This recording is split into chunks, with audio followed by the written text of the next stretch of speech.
Siang teman-teman. Siang. Wah, kelihatannya senang semua nih. Gimana nih kabarnya? Alhamdulillah aku baik nih Zal. Kamu sendiri gimana kabarnya? Aku sih alhamdulillah baik. Teman-teman nih yang lainnya gimana? Aku alhamdulillah baik banget juga.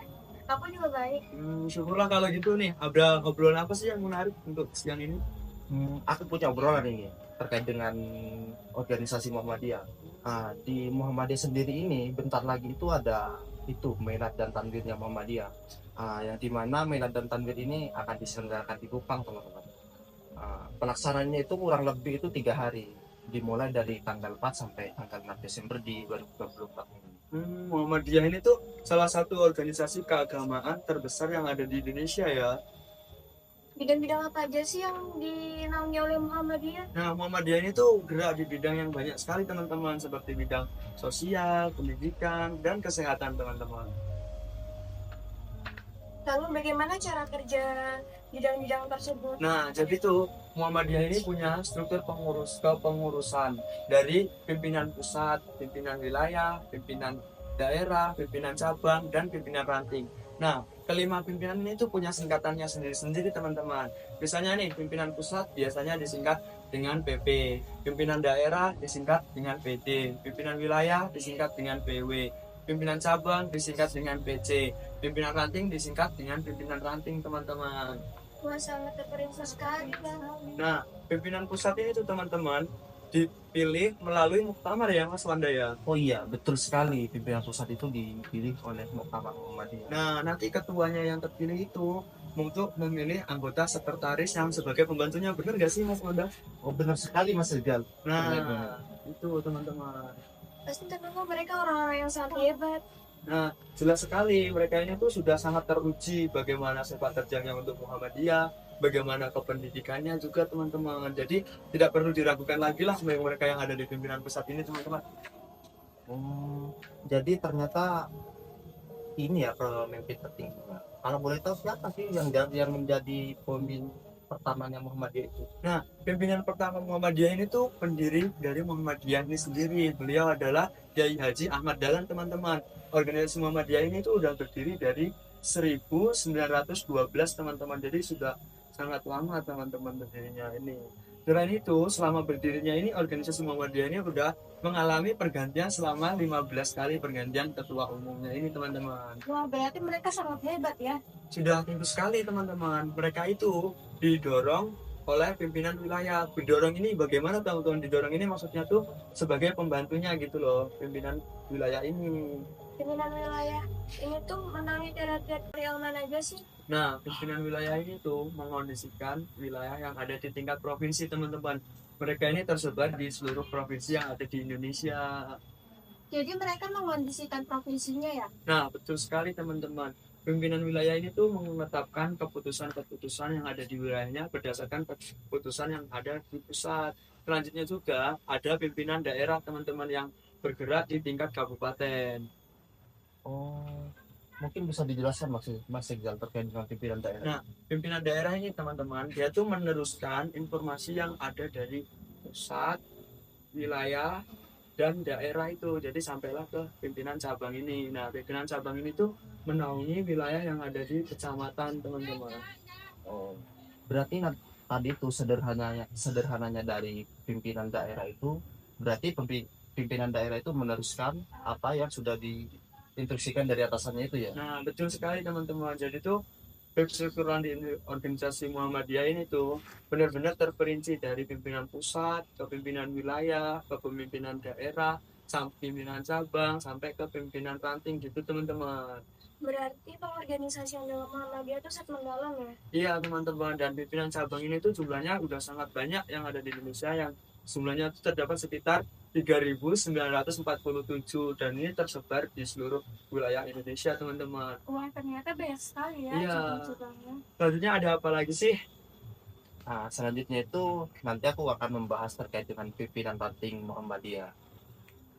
Tadi kan udah disinggung tentang ranting-ranting itu. Apa sih pimpinan ranting itu? Jadi teman-teman, pimpinan ranting Muhammadiyah itu pimpinan yang berada di paling bawah. Di pimpinan ranting Muhammadiyah ini bertugas untuk menyebarkan ajaran-ajaran Muhammadiyah ke desa-desa atau ke kelurahan teman-teman. Jadi ini tuh yang ujung tombaknya gitu ya. Benar Mas Egzal, Nah, itu ujung tombaknya. selain itu ada apa lagi sih kan? Selain pimpinan ranting Muhammadiyah itu ada lembaga sama biro. Lembaga ini mencakup lembaga majelis tarbiyah dan tajdid, majelis tablik serta majelis perguruan tinggi Mas Egzal. Seperti itu ya. Jadi kayak di bidang pendidikan gitu ya. Di bidang pendidikan betul Mas Egzal. Apa sih tugas dari majelis haji itu? Jadi teman-teman, tugas majelis tarjih dan tajdid ini untuk melakukan ijtihad atau penafsiran ulang terhadap masalah-masalah keagamaan teman-teman, dengan tujuan untuk menyegarkan ajaran agama agar sesuai dengan perkembangan zaman teman-teman. Jadi itu kayak memperbarui gitu biar Ah. kita tuh nggak tertinggal gitu ya. Betul Mas Iqbal. Sangat visioner sekali ya. Jadi itu pantesan sudah bisa berdiri selama hampir 1 abad. Selama lebih dari 1 abad ya malahan ya. Udah. Makanya sangat luar biasa sekali ya. Nah, tadi kan ada majelis tablik kan. Nah, apa sih peran dari majelis tablik itu sendiri? Jadi teman-teman, terkait dengan majelis tablik ini bertujuan untuk menyampaikan pesan-pesan agama yang sesuai dengan prinsip-prinsip Muhammadiyah. Jadi itu isinya tuh pendakwah gitulah. Itu Mas Iqbal. Isinya itu pendakwah untuk menyampaikan pesan-pesan agama itu. Jadi ya Mas Wanda tadi majelis tablik ini tuh berisinya tuh langsung ke masyarakat gitu kan ya. Benar, langsung ke masyarakat. Iya. Lalu, apa peran dan fungsi dari majelis pendidikan ini? Jadi untuk peran pendidikan tinggi itu yaitu bertanggung jawab dalam pengelolaan pendidikan tinggi yang ada di lingkungan Muhammadiyah teman-teman. Oh, berarti itu mencakup universitas-universitas juga ya? Salah satunya universitas, terus kan ada juga sekolah-sekolah Muhammadiyah, SD Muhammadiyah, SMP Muhammadiyah, dan SMA Muhammadiyah. Wah, ternyata banyak sekali ya. Wah, sangat banyak teman-teman. Luar biasa sekali ya. Sepertinya kayak ada yang terlupa sih Mas Wanda dari struktur kepengurusan itu.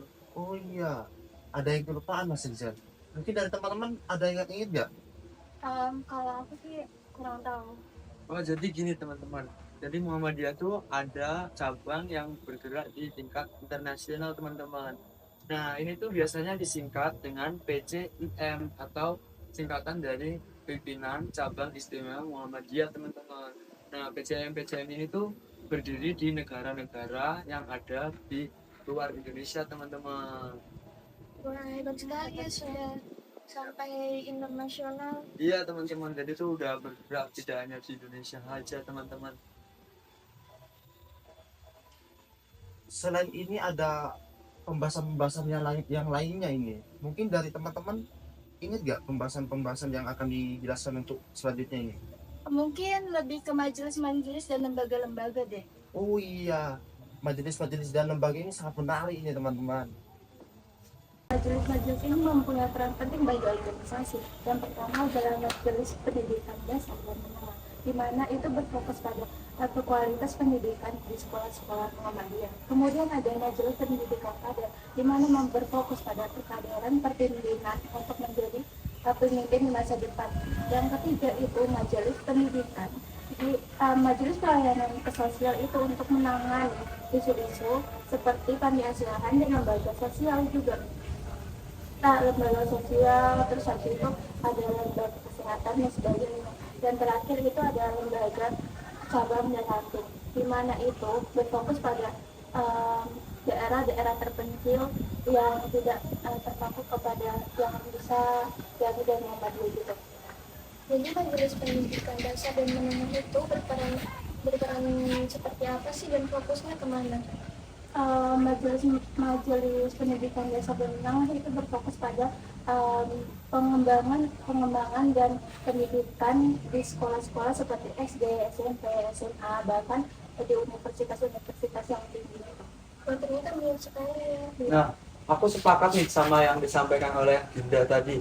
Nah, terkait itu kan pendidikan itu Muhammadiyah juga punya sekolahan-sekolahan dengan fasilitas-fasilitas yang udah modern. Nah, pertanyaannya nanti bagaimana lagi sih strateginya Muhammadiyah ini biar berdaya saing secara global? Dengan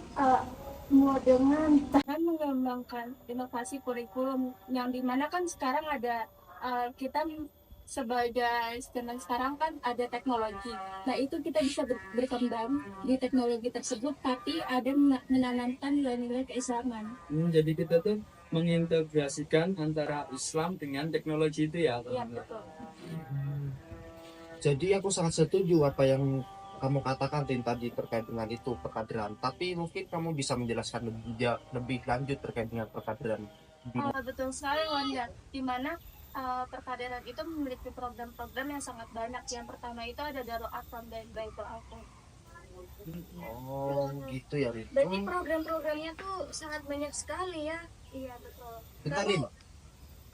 Yang saya tangkap itu terkait dengan tadi yang kamu jelaskan perkaderan itu, berarti tujuan perkaderan ini sebagai penerus-penerus yang nantinya akan mengurus di organisasi Muhammadiyah itu ya? Iya.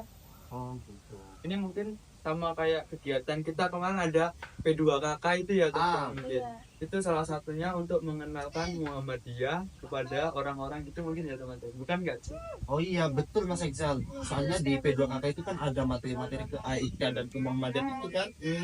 Iya iya, teman-teman. Jika ada anggota baru yang tidak paham dengan cara kerja dari MPK tersebut, nah itu kita memiliki tantangan bagi kita. Nah, untuk anggota baru kita mempunyai pelatihan dasar agar mereka memahami peran dan tanggung jawabnya mereka di perkaderan itu.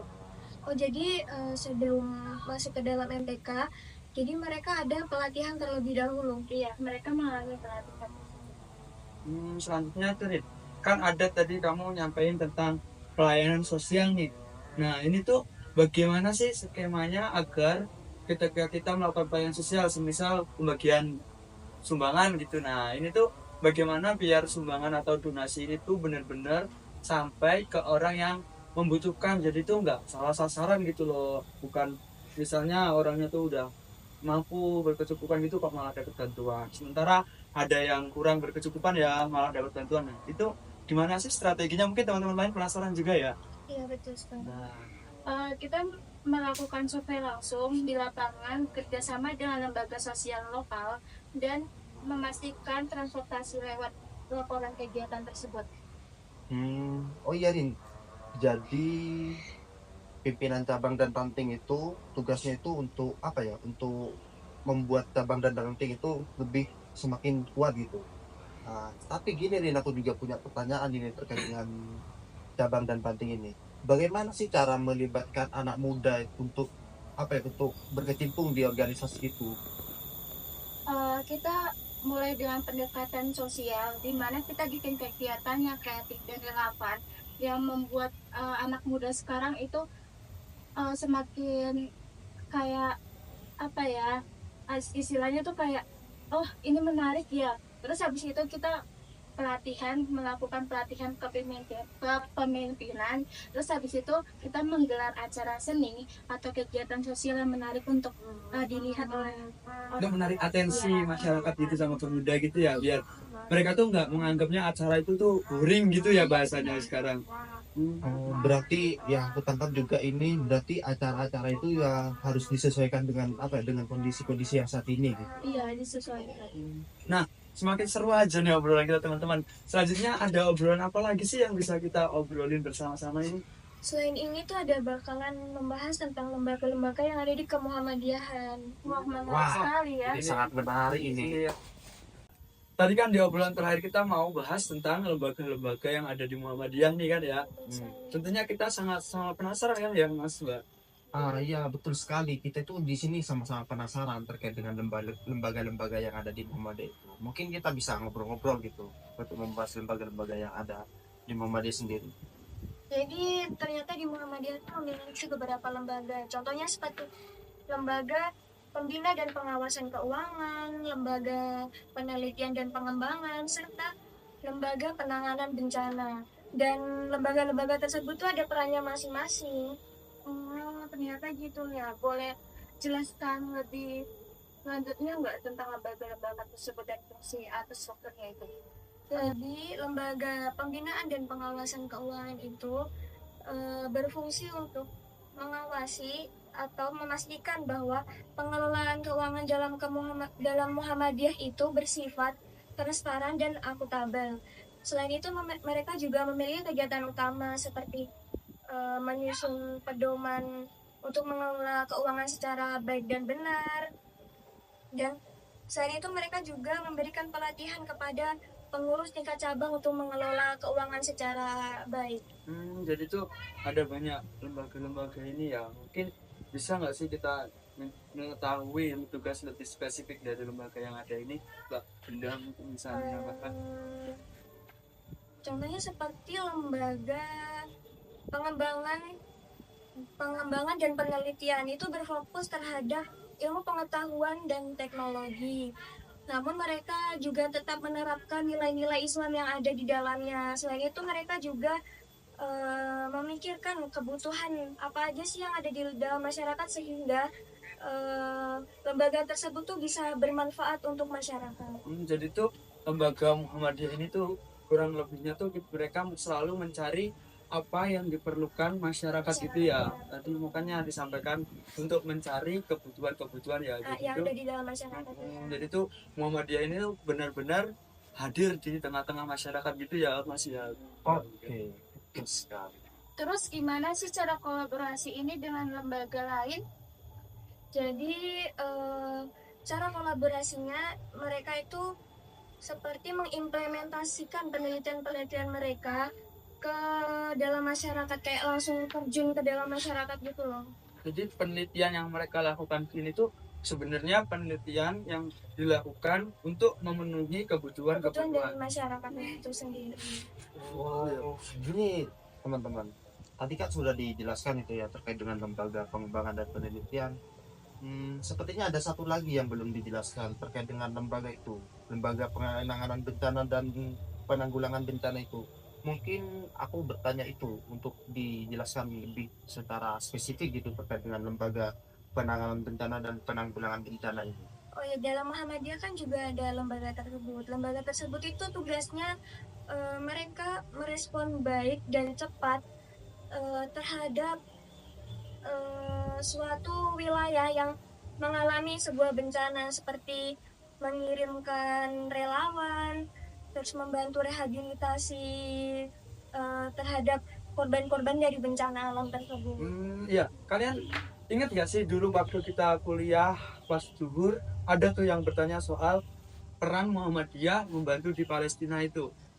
Nah itu kan organisasi Muhammadiyah ini membantu mengirimkan seperti subsidi makanan, bantuan makanan gitu ya. Oh mungkin ini salah satu yang dilakukan itu ya Mbak ya. Ada lagi tuh sebenarnya banyak, tapi ada lagi yang di daerah Indonesia tuh di Sulawesi, tepatnya di Palu, yang gempa bumi Beberapa tahun itu ya. Iya betul sekali. Di sana mereka langsung merespon dengan mengirimkan para relawan untuk membantu korban-korban bencana alam. Apakah ini relawan ini tuh dari kader-kader muda Muhammadiyah atau kader-kader yang memang suka rela gitu loh, dia tuh benar-benar terpanggil jiwanya untuk ikut membantu dari Muhammadiyah, itu bagaimana guys? Mereka tuh sepertinya yang dari kayak rela untuk jadi membantu, tuh mereka itu benar-benar gitu. Secara sukarela, jiwanya terpanggil gitu lah ya, rasa kemanusiaannya terpanggil sehingga mereka itu ikut terjun pergi itu dengan sukarelanya. Selain itu mereka juga terkadang memberikan edukasi kepada masyarakat untuk mitigasi bencana. Jadi mitigasi itu kayak penanggulangan gitu. Iya betul sekali, kayak penanganan waktu ada bencana tuh kayak gimana gitu. Coba ya. Oh jadi seperti ini ya teman-teman. Jadi terkait struktur kepengurusan Muhammadiyah itu dari strukturnya, majelis-majelisnya ada banyak sekali ya. Ada lembaga-lembaganya. Tentunya ini bukan sesi akhir ya teman-teman. Setelah ini kita masih ada sesi yang Nah tentunya di sesi yang kedua ini akan bersama teman-teman kami yang lainnya yang akan membahas lebih jauh lagi tentang Muhammadiyah. Benar kah Mas? Iya, pasti materinya akan sangat-sangat menarik lagi. Akan sangat menarik tentang pembahasan tentang Muhammadiyah lebih dalamnya. Soalnya gini teman-teman, di pembahasan selanjutnya ini bakal membahas itu logo-logo Muhammadiyah, asal-usul dan sejarah Muhammadiyah itu. Jadi tuh agar kita nggak hanya sekedar melihat bendera Muhammadiyah, tapi kita betul. mengetahui ya Mas. Soalnya di bendera itu ada filosofi tersendiri gitu. Dan mempunyai arti-arti tersendiri. Mungkin dengan kita melakukan itu bisa menambah wawasan kita. Nah, betul sekali. Mantap sekali ya teman-teman. Oke, jadi buat teman-teman tetap tunggu di podcast kami untuk sesi yang kedua ya teman-teman. Welcome back to our podcast. Halo. Gimana teman-teman kabarnya? Alhamdulillah dong. Masya Allah. Hari ini kita mau bahas apa ya kira-kira? Oh iya, tadi kan di sesi pertama oleh teman-teman kita sebelumnya itu membahas mengenai lembaga-lembaga yang ada di Muhammadiyah. Nah, kali ini sesi kedua kita akan membahas mengenai makna logo dari Muhammadiyah tersebut. Wah, pasti nggak kalah seru sih ini. Nah, Ini kita mau mulai dari siapa dulu ya? Mungkin Mungkin Dari- mulai dari Faizal. ya sebenarnya terima kasih ya. Sebenarnya saya memiliki beberapa satu pertanyaan lah. Sebenarnya siapa sih yang menciptakan logo Muhammadiyah itu? yang menciptakan logo Muhammadiyah itu tuh namanya adalah Kiai Sirot Dahlan. Beliau tuh anak pertama dari Kiai Haji Ahmad Dahlan gitu, anak sulung dari Kiai Haji Ahmad Dahlan. Nah, beliau ini tuh emang terkenal dengan apa ya? Dia menyukai seni gitu. Jadi dia memiliki ide untuk menggambar logo Muhammadiyah tersebut. Nah, terus Kiai Haji Sirot Dahlan ini kenapa kok dia memilih lambang Muhammadiyah itu dari matahari gitu? Karena Kiai Haji Ahmad Dahlan, bapaknya Kiai Sirot Dahlan ini tuh menginginkan Muhammadiyah itu bersinar gitu, menyinari gitu. Selain itu ada lagi nggak sih tentang logo lambang Muhammadiyah itu? Yang dibuat oleh Kiai Sirot tadi, Iya. ya ada dong, ada. Beliau juga menciptakan logo Muktamar Muhammadiyah, yaitu Muktamar yang ke-19, 20, 21. Oh iya, sebelumnya juga ada di 17, 18, 19, 20, 21, dan 28 dan 30 gitu. Beliau menciptakan logo-logo Muktamar tersebut. Banyak ya karya beliau.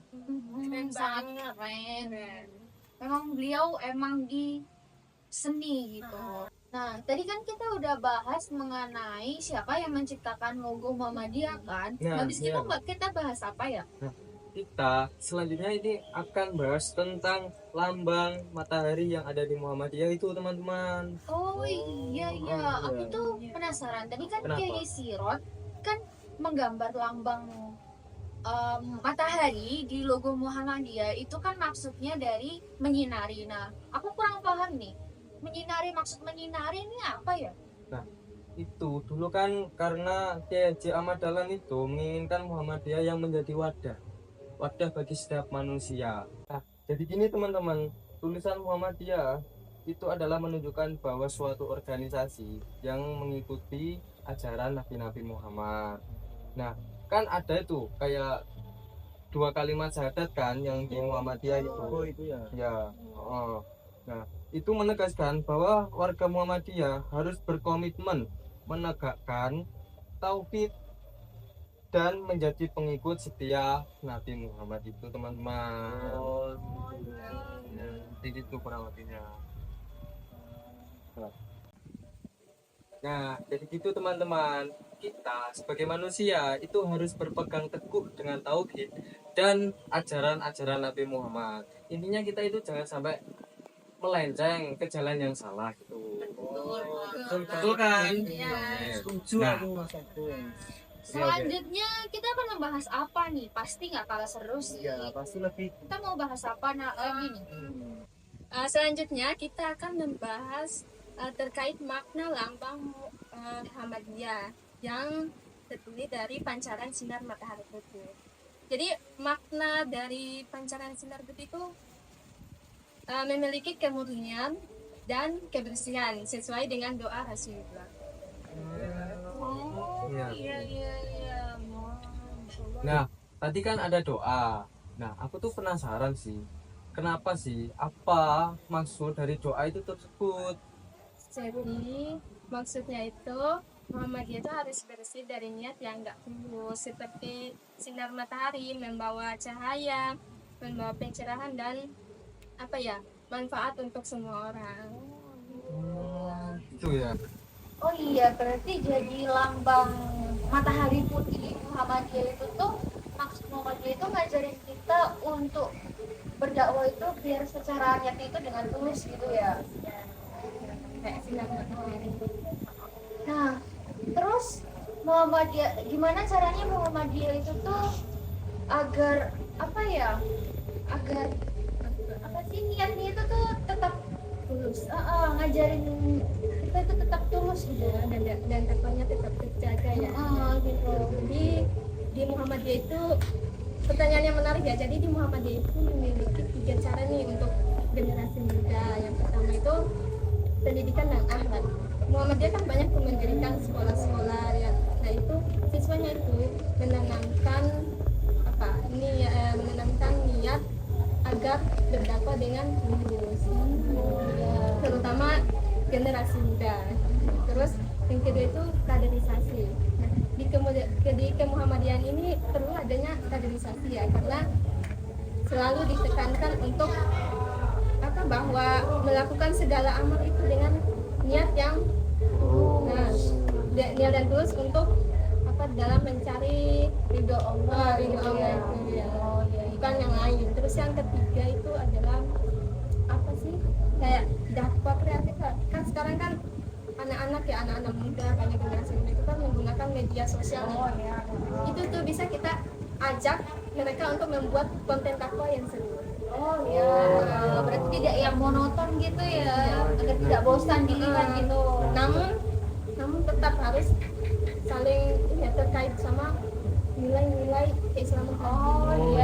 Yang sesuai dengan diajarkan gitu ya, sesuai dengan Al-Quran dan Sunnah gitu. Betul. Berarti intinya itu harus bermanfaat lah bagi orang-orang di sekitar kita itu. Benar-benar. Mungkin dengan cara ini mereka tetap merasa ikut terlibat lah dalam kontribusi mencari nilai keikhlasan seperti itu. Nah, menurutku nih dari lambang Muhammadiyah tadi ini kan itu mengajarkan universal, dengan Islam itu mengajak dengan cara rahmatan lil alamin nih ya. Nah, jadi kayak matahari tadi kan yang menyinari semua orang tapi tidak memilih-milih orang tersebut. Nah, jadi intinya tadi itu mengajak kita untuk berdakwah dengan cara kasih sayang dan dengan pencerahan. Nah, lalu bagaimana nih kita sebagai individu meneladani dengan semangat-semangat yang tadi itu? Masya Allah, Mas Bro. Kesimpulan yang keren banget. Jadi gini, aku bantu menjawab ya. Jadi gini, kita kan sebagai makhluk sosial dan kita itu harus membutuhkan orang lain gitu. Nah, yang pertama itu kita harus menjadi teladan yang baik. Apa sih menjadi teladan yang baik? Menjadi teladan yang baik itu kita harus memberi contoh yang baik dalam kehidupan sehari-hari. Jadi bukan cuma lewat kata-kata, tetapi dengan perbuatan kita sehari-hari. Nah, kayak gitu. Amar ma'ruf nahi munkar gitu ya. Seperti amar ma'ruf nahi munkar tadi. Yang kedua, kita itu harus bermanfaat bagi orang lain. Seperti sinar matahari yang mencerahkan, memberi manfaat dan enak pokoknya itu.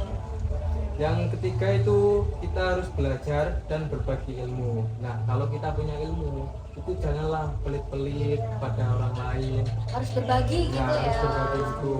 Tetapi di Muhammadiyah juga harus memastikan dulu nih ilmu yang kita berikan itu apakah udah benar atau belum. Jangan Udah langsung sesuai gitu ya. harus sesuai. Kalau kita langsung memberikan nanti membuat mereka tuh nggak paham dan menjadi Malah bingung. salah Ya, paham, betul. tidak sesuai dengan ajaran Quran dan Sunnah gitu ya. Jadi mungkin seperti itulah yang bisa kita kami jelaskan lah ya terkait dengan sinar matahari. Selanjutnya kita apa nih, barusan kita ngomongin tentang sinar matahari putih itu tadi. Kayaknya sih mulai mendalam lagi nih. Woi, Bisa lebih kali ya? tertarik Minum sih. dulu, minum Apa dulu nih? lah, minum Iya, iya. dulu. Minum dulu. Kita minum dulu guys. Lu ini kayaknya pembahasannya. Ya, seru menarik nih. Apaan tuh? Mari. Bahas. Bahas apa nih? Bahas apa ya? Biasanya kayak Tadi kan logo, ya, makna udah. Wah, Terus yang kurang siapa apa lagi tadi nih? kan udah? kita bahas kenapa sih kok di Muhammadiyah itu kayak didominasikan dengan warna hijau gitu loh. Oh iya. Kenapa ya Muhammadiyah kok mendominasikan warna hijau itu kenapa? Iya, ya. Kenapa kok nggak biru? Iya, kenapa? Iya. Kenapa? Merah kan berani tuh. Iya. Nah, jadi Supriyanto ini menulis dari Ki Haji Sirodahla tadi bahwa warna itu adalah warna yang selalu ditawarkan kepada Allah ke kaum beriman dan kaum muslimin yang baik dan senantiasa melaksanakan amal solehnya. Masya Allah. Dari amal soleh tersebut nih dijelaskan di Quran surat Ar-Rahman ayat 76. Oh, seperti itu. Tapi ada makna khusus nggak sih dari maksud dari warna hijau itu? Tentunya Oh juga iya. ada dong. Kenapa sih kok Muhammadiyah itu lebih dominan dengan Warna hijau itu gitu. ya? Kenapa kok Sampai enggak? bangunan-bangunan aja berwarna hijau itu di mana-mana kalau Tentunya dari makna khusus itu logo Muhammadiyah itu memang memiliki makna yang khusus dan mendalam. Jika kita lihat di Al-Qur'annya, warna hijau sering disebut dengan sesuatu yang baik, segar dan penuh kehidupan. Nah, dari Al-Quran tersebut, nah orang-orang Muhammadiyah ini juga mengatakan dari warna hijau itu unsur yang segar, sejuk, damai, dan teduh yang mententeramkan hati, dengannya menjadi dakwah orang-orang Muhammadiyah tersebut. berarti dakwanya itu yang menenteramkan hati gitu ya.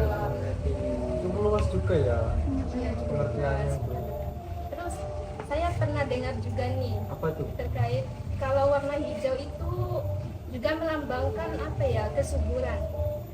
Jadi maksudnya Muhammadiyah itu ingin ajaran Islam tumbuh dan tumbuh subur di hati umat maka Muhammadiyah ya seperti itu maksudnya. Benar sekali itu Pak Iza. Jadi Muhammadiyah ini ingin ajaran-ajarannya itu tidak hanya sekedar teori, terus tetapi benar-benar diamalkan di kehidupan sehari-hari.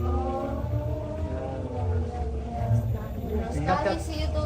Benar sekali. Nah, dan juga Muhammadiyah ini ingin mendakwahkan agama yang menyejukkan, agama yang menjadi kesegaran dan menenteramkan, sebab ajaran dan amal solehnya itu mendatangkan rahmat bagi lingkungannya. Keren banget gitu Keren ya. banget. Pembahasannya Filosofi dari cukup dalam ya, logo dan yang lambang kita Muhammadiyah bahas ini. dari awal tadi ya. Cukup banyak sih itu ya. Keren. Kalau kita cari lebih dalam mungkin ada mana yang lain ya. Iya. Itu dari logo-logo Muhammadiyah gitu ya. Betul. Mungkin bisa kita bahas lain waktu lah ya. Iya, betul sekali. Logo Soalnya itu. kalau bahas tentang Muhammadiyah ini cukup Panjang lagi cukup ya. panjang lah ceritanya Banyak itu. sekali. Sejarahnya pun juga panjang ya. Betul sekali. Ya udahlah, cukup sekian aja ya untuk pembahasan kali ini. Oh iya nih, ada yang kelupaan. Yang tuh? biasanya Masa sih kita ada yang lupa? nyanyiin di acara-acara Muhammadiyah. Apa tuh? Iya. Sang Surya bukan? Oh iya, betul sekali. Sang Surya ini tuh mas dari Muhammadiyah.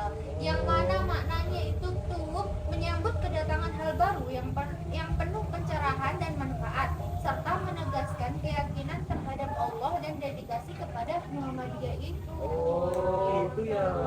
Itu mungkin kalau diperdalam lagi, mungkin lebih luas deh kayak Iya, penjelasannya. betul sekali. Karena kita waktunya agak cukup. Iya. Udah pada lapar kan ini? Ya. Lapar, guys. Betul sekali. Jadi kita kita akhiri sesi yang kedua dan kedua ini. Kurang lebihnya mohon maaf, soalnya kita manusia, karena yang sempurna adalah milik Tuhan. Begitu teman-teman. Cukup sekian dari kami. See you. See you.